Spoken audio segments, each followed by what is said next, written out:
Hey you guys, Tina here. I'm going to just show you really quickly how to use the DiamonD. So number one, the pad needs to be wet. So that means you have to immerse it in water and then you glide. Number two, your skin needs to be damp and your skin needs to have a milky cleanser on it.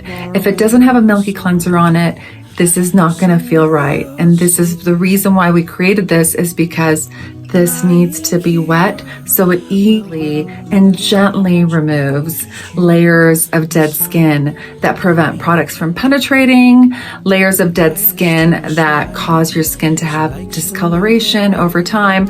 In order to slough it off,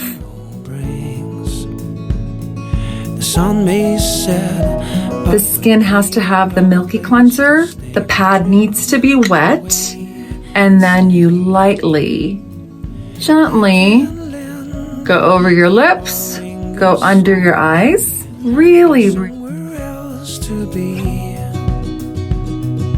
sure you get your nose. Pore size is a big thing. You want to minimize pore size, so you want to go circular, circular, circular, under eye. Easy thinking, could we